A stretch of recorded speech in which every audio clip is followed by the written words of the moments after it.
Do you have confidence in one situation and then lose it in another? Or do you wonder, why should anybody listen to me? Or who am I to think that I can succeed? Let's take a look at how to build a solid foundation for your self-confidence. While we're at it, we'll look at how to fix things that you currently allow to steal away your self-confidence.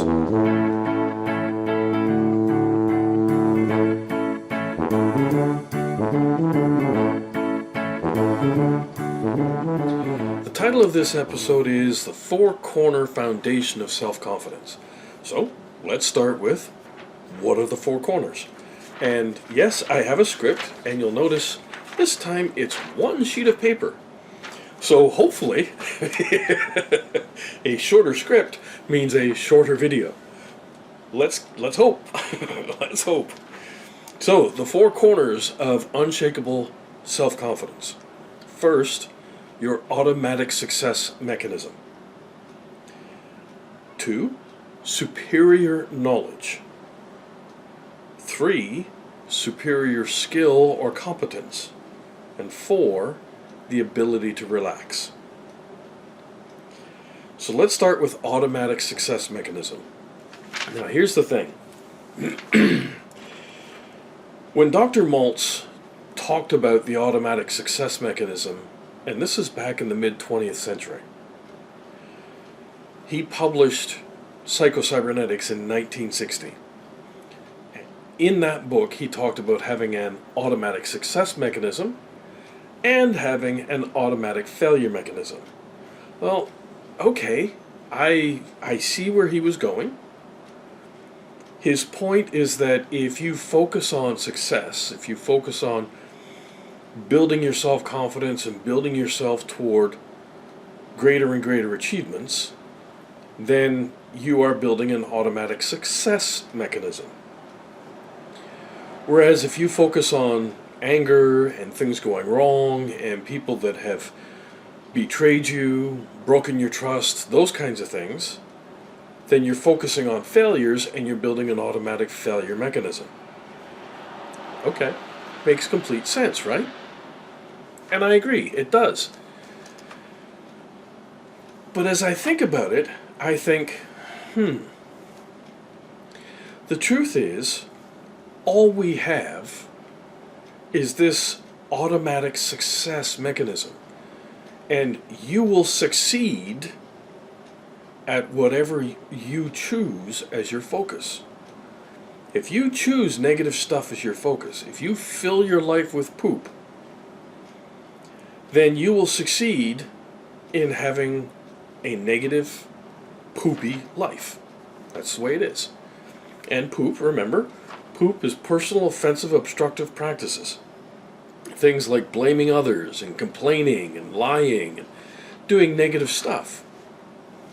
Well, if you fill your life with PEP, that exact same automatic success mechanism will take you in the direction of being honest, of supporting others, of encouraging others, of building strong relationships. So, no matter what we pick, we are going to succeed. That's a bit of a Cranium Ex Rectum moment, isn't it? Whatever we pick, if we pick to focus on negative stuff, then we will succeed at having a negative life. And even if you are 14 or 15 years old, probably you have seen people who have negative lives. People who are always complaining, for whom nothing ever seems to go right. That's because they are succeeding at attracting into their life exactly what they choose as their focus. And we have seen people who succeed at everything. They seem to have the Midas touch. Again, they focus on telling the truth. They focus on strong relationships. They focus on personal responsibility, encouraging others. And so they succeed at building more and more positive things. It's important to understand the mechanism in you is automatic. It's in your subconscious. It is the same as breathing. It is the same as your heart beating. It is the same as being able to take a fork and feed yourself, there's no need for you to think about, well, how do I hold the fork? How do I move the fork from the plate to my mouth? How do I chew? How do I swallow? Digestion. All of this stuff happens automatically. Well, the mechanism that's in your mind is also automatic, and it's in your subconscious. And this is why the things on which you choose to focus are the things you will draw into your life. It's automatic. And this is the whole point of the Value from Self-Help series, is to help you start changing the focus of your life from wherever it is, whether it's on negative stuff or just sort of neutral stuff, or you're already kind of focused on positive stuff. Great. Well, now getting value from self-help is all about, okay, this is where I am, this is where I want to go. How do I get from here to there? Because to do that, you use self-help stuff. And self-help might be learning how to use Excel. Self-help might be learning how to do carpentry. It can be anything that helps you move forward. And the way to get value from it is by building your self-confidence, by building a strong self-image, and by focusing on positive things. Now, I need to stay to the script because I want to try to keep these videos shorter. Okay, I was going to skip this, but I'm going to say it. If you see a video that's 30 or 40 minutes and you say, oh, I don't have time for that, then quite frankly, you have no time for self-help. You have no time for success. Now, if you are already successful, for example, if you are Mark Cuban, you are already successful, then you would have no need to watch the Value for Self-Help series because you are already getting value from self-help. I'm talking about people who, they want something better, they're having difficulty achieving something better, and remember, this whole series came out of an email I received from somebody asking, let me rephrase that, somebody who wrote saying, listen, I'm doing self-help stuff, I'm reading books, but I seem to not be getting value from it. How do I get value from it? That's the kind of person who is going to watch these videos. And that's the kind of person who is going to say, okay, this video is 30 minutes, 40 minutes. I'm going to watch it. I'm going to invest that time, listen and learn, so that I can get more value from the other things I'm doing to help myself. Okay. Push the soapbox away. Time to get off the soapbox. And continue with the script. Superior knowledge. Rather than thinking superior, think greater knowledge. More breadth, more depth. I know more about what it is that I want to do. So if I'm a carpenter, but all I know how to do is build furniture, then I only have superior knowledge in how to build furniture. But if as a carpenter I know how to build furniture, and I know how to frame a house, and I know how to form concrete, and I know how to use a framing square and what all the tables on the framing square are for, and I know how to use all the tools in the shop, a table saw, a lathe, a drill press, all the hand tools. Now, as a carpenter, I have superior knowledge to someone who only knows how to form concrete, or only knows how to build furniture. You see where I'm headed with? Headed with this? Superior knowledge is not always able to prevent brain farts. And I will say, remember on this point of having a greater store of knowledge, remember a previous episode where I talked about varied input. So it's more than just knowledge about what you want to do, where you want to focus. It's knowledge about other things that help you have different perspectives and different viewpoints so that when you're trying to solve a problem, you have a greater store of knowledge on which you can call to find solutions, which necessarily ties in directly to having a superior skill or superior competence. A concert pianist, someone who has been able to go to, for example, the Toronto Symphony Orchestra, audition, and they are now the pianist for the Toronto Symphony Orchestra, or the Boston Symphony Orchestra. That is a huge boost to your self-confidence, because you know you are performing at the top of your game. So when you do whatever it is you want to do, you want to learn how to program Excel and make it do things. So one of the things you might do is go to a website called excelcampus.org, I think, it might be .com, and you take the courses that they have and you learn how to program in Excel, how to make Excel do all of the various things that it can do. That helps build your confidence that at some point in the future, when someone asks you to do a thing for them, that you will have the knowledge and the ability to do it. So there's doing the thing, that helps build confidence. There's also the process about learning how to do a thing. So for example, and you will find I always go back to the trades, a big reason for the 5-year apprenticeship to become a carpenter, or plumber, or electrician, okay, the reason apprenticeships are 5 years, is that is a period of time in which you are learning about how to do your particular trade.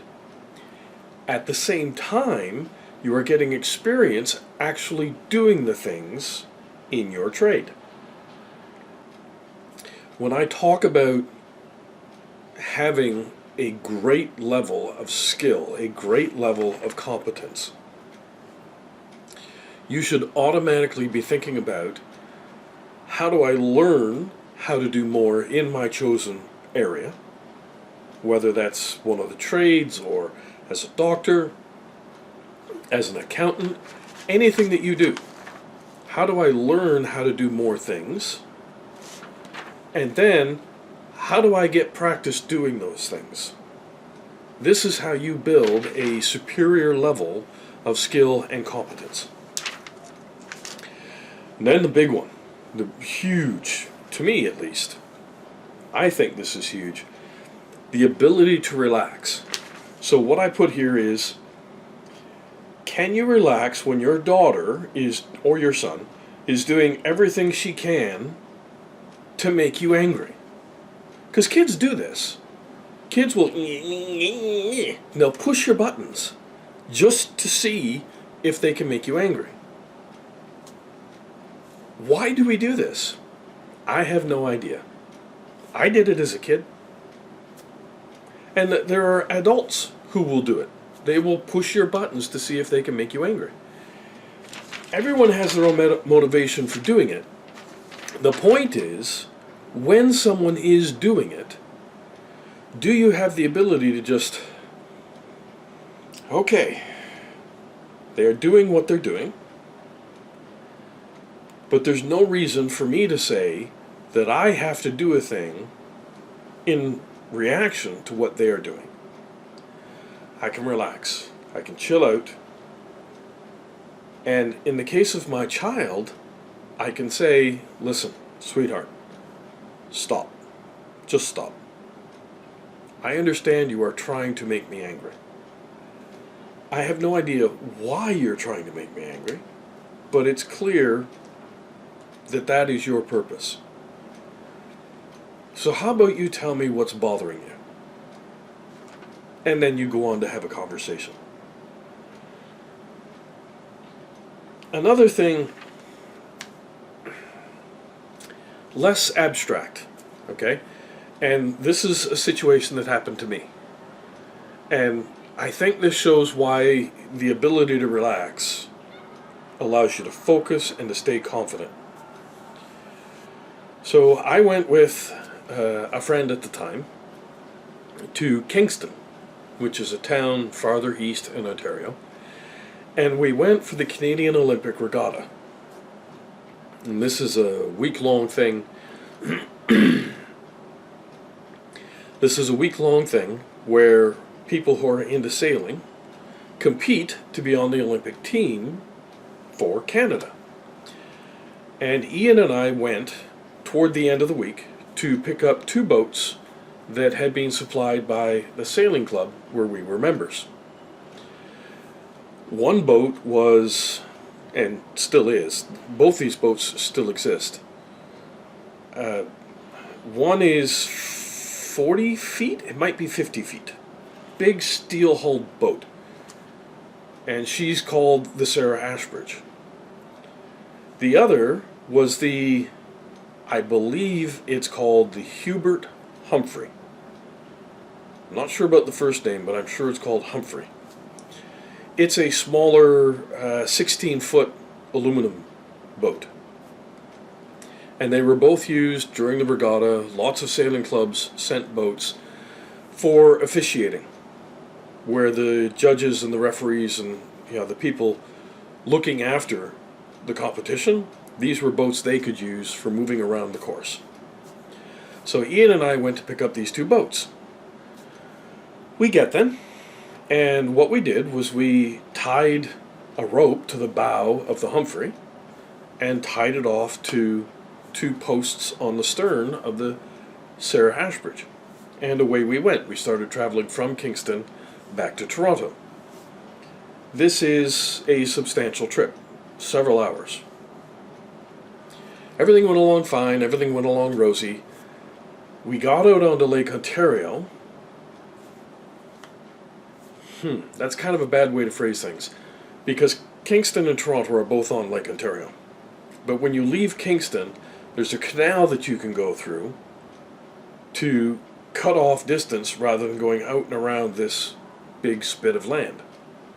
So we had gone through the canal, a very calm area, and then that canal lets out into, of course, Lake Ontario. So now we are out on Lake Ontario, and it is nowhere near stormy, but Lake Ontario can build some big swells. It's a big lake, and it's deep.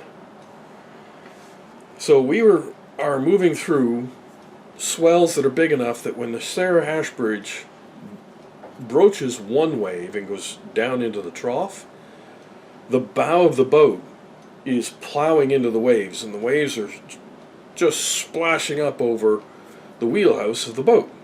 So it's beautiful weather in terms of sunshine, beautiful weather in terms of temperature, less than ideal weather in terms of, wow, these are some really big waves. And they are waves, 8 to 10 feet. They're pretty big. As we're going along, sure enough, the Humphrey breaks free. So I yell out to Ian. I happen to be sitting on the back of the boat just reading. I yell out to Ian that it has broken free, and I immediately grab the tow rope and start pulling it in. The last thing we want is for that rope to end up getting wrapped around the propeller of the Sarah Ashbridge. So I pull that in, and the Humphrey is now floating free. Ian and I find it, and we see, okay, there it is, and Ian starts piloting toward the boat. I'm thinking, okay, there are only 2 of us here, and Ian is a much better pilot than I am. At the time, I owned a sailboat. I know how to pilot a boat.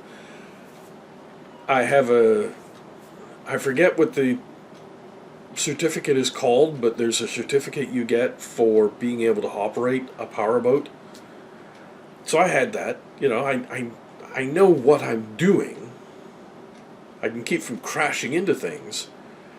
But Ian is much closer to being what is officially referred to as a pilot. He has tremendous skill making a boat go where he wants it to go.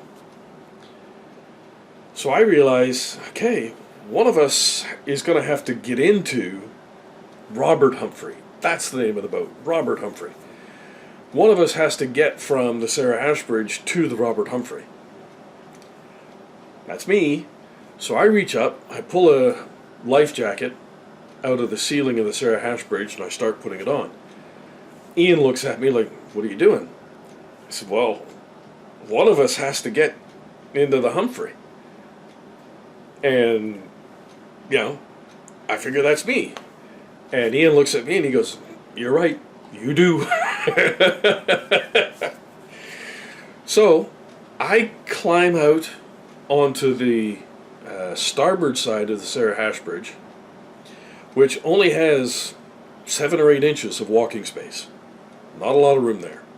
I make my way forward to the bow, and in the whole process, I am very calm. I am relaxed. Now, this is partly because at this point in my life, I've been through the military, I've done lots of things, I've had some experience, and so I know that whatever happens, I need to get into that boat. Otherwise, it's going to flounder and sink. And that allows me, as I'm moving forward, to just relax. And when I get to the bow of the Sarah Ashbridge, I have to step over the steel guardrail that's there, because I'm going to step from the Sarah Ashbridge into the Robert Humphrey on a lake experiencing 10-foot swells. So the Sarah Ashbridge is going up and down, the Robert Humphrey is going up and down. Ian gets us close, and he got us so close I could reach out and touch the sun shelter. You know how boats have a little awning that comes up? In the case of the Robert Humphrey, I'm pretty sure it was fiberglass. It might have been fabric. But I was able to reach out and touch that framework. And the ability to relax allowed me to take a deep breath, put my hand on the sunshade of the Robert Humphrey, and step forward from the Sarah Ashbridge onto the hull of the Robert Humphrey and then down into the deck of the Robert Humphrey. Now, when I got to the deck of the Robert Humphrey, I immediately went to my hands and knees. And no conscious choice about it whatsoever. I basically fell to my hands and knees. Because I'm going from one boat to another and they're both doing this. So when I got onto the Robert Humphrey, I was quite happy to fall to my hands and knees.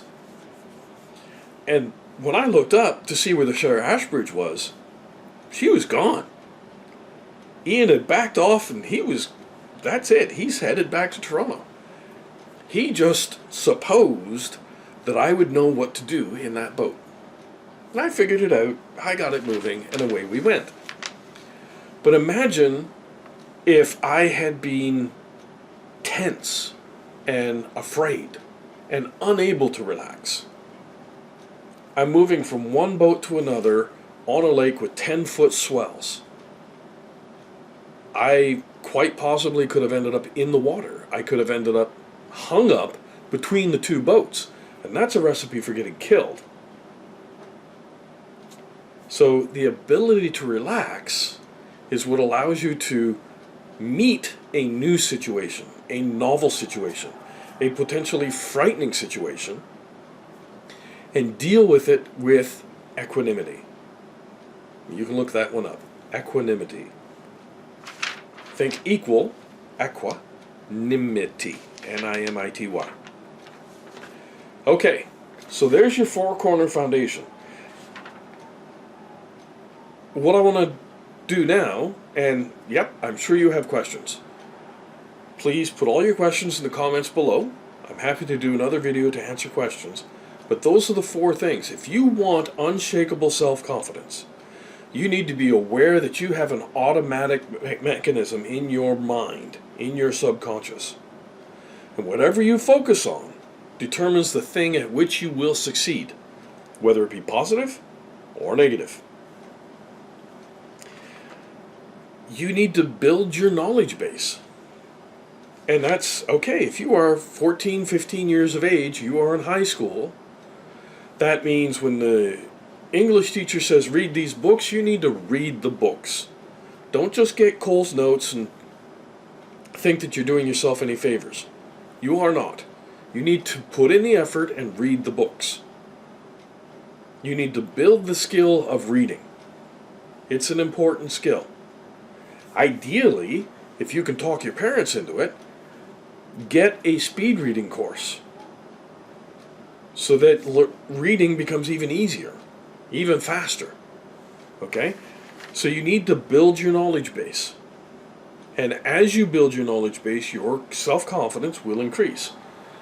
Then it's your competence, your skill. Well, again, in high school, that means your teacher says, okay, we're doing chapter 3 in this chapter of the math textbook. And when you look at the homework section, there are 30 problems in the homework section.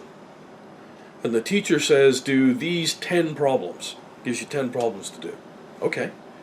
Go home, do those 10 problems, and then do the other 20. Do them all.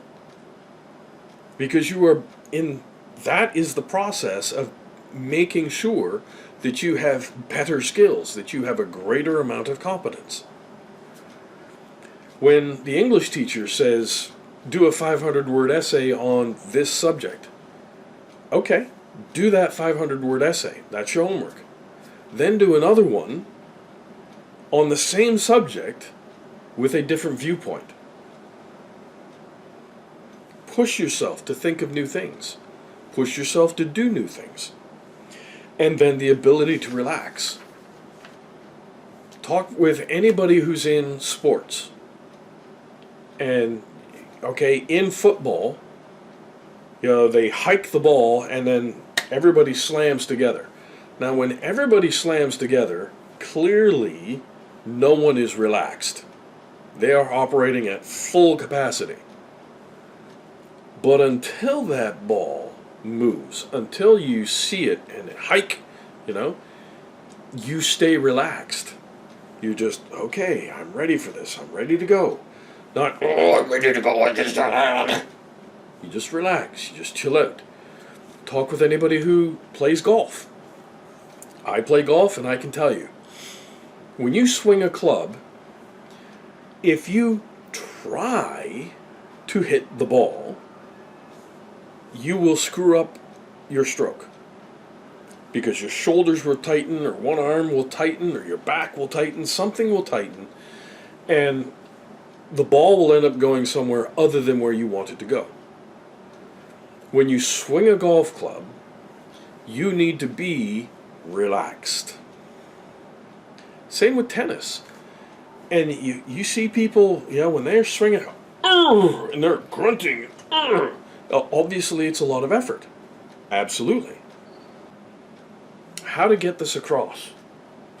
Maybe the best way, here's one. Now, some people will understand this and others will not. When you watch a TV show or a movie and you see someone holding a handgun, they go bang, bang, bang, bang, bang, bang. You need to understand, learning to fire a handgun requires relaxation.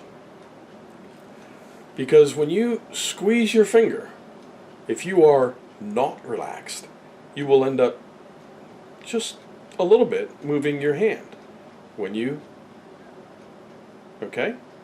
So when you fire a handgun or a rifle, any gun, and you pull on the trigger, you need to only pull on the trigger. You need to just squeeze the trigger so the weapon fires. If you pull on the trigger, you will pull off the aim of the weapon and you'll miss the target. Whatever that is. There is no way to overstate the value of being able to relax. It is hugely important. Now, what I want to do is talk about a couple of things that are the enemy of self-confidence. And I want to tell you right now, I'm going to cover these very, very briefly, because following episodes are going to deal with these things in more detail. The first one is the critic within. That's you criticizing you. That's you saying, who are you to think you can succeed? Why should anybody listen to you? And the best story I've ever heard about dealing with the critic within is actually from Dan Kennedy. He was, I think, 47, 48 years of age when he decided to get his license as a standardbred jockey. Standardbreds are the horses that race with the carts behind them. So here's Dan Kennedy, and he might actually have been in his 50s. He might have been 57, 58. It was quite late in life. And when he decided to do it, because it was something he always wanted, and he was only able to do it later in life because he had built up the wealth to have lots of racehorses, and it was just a matter of he could take his horses and learn how to be a jockey using his horses. But of course, as soon as he said, okay, I want to do this, all of the doubts start coming forward. You are 47 or 57, whatever his age was. People normally do this at 19, 20 years of age. It's a young man's kind of game. Everybody's going to ridicule you. People who are already jockeys are going to think that you're some sort of dilettante. And his mind went through all of the reasons why he would be unable to do it. That's the critic within. The thing that thinks of all the reasons why you can't. Now, how you deal with it, and how Dan dealt with it, was because he had not done this. Okay, he had never driven a sulky. He had no experience with it. However, he had plenty of experience doing other things, and plenty of experience learning how to do other things. So he had built a superior knowledge base. He had a superior base of experience. And so he was able to silence the critic within by saying, listen, I have done this kind of thing before. I have set goals and achieved goals. I have dealt with people who think that I don't know what I'm doing or that I shouldn't be there. And so he was able to address all of the things that his critic was throwing at him. And just like a sales letter, people only read the headline, a little bit of the intro, and then they go straight to the order device. The whole rest of the sales letter is there to address the most common objections. And that's what Dan did, and that's what we all need to do. When our critic within throws up an objection, we need to deal with it. We need to address it. To just, I'm not going to bother with that. Oh, whoa. That's like saying my car tire has a slow leak. I will just ignore it. You're going to end up with a flat tire. When your critic within raises an objection, take it seriously and find the answer to that objection. And the answer can be, I have this knowledge to deal with it, I have this experience to deal with it, or I have this plan that will allow me to deal with it. When your critic within gives you something, you need to pay attention and say, okay, that's a real thing. Here's how I'm going to deal with it. The other one, and critic within, there is a whole episode coming that is just all about silencing the critic within. And I'll go back through this story of Dan's too. The other is fake self-confidence, more commonly known as situational self-confidence. I'm sure you've heard people say the word bravado. He's just putting on this is a show of bravado, or machismo. They're just pretending to be confident. So an example is you are confident talking to your classmates, but not to your teachers. Or you're confident talking to, a group of friends at lunchtime or whatever, but standing up in front of the school assembly and talking gives you the jitters. So you have confidence in one situation, but you lack confidence in another situation that is similar, that you view as more intense. So that's one example where situational self-confidence comes in.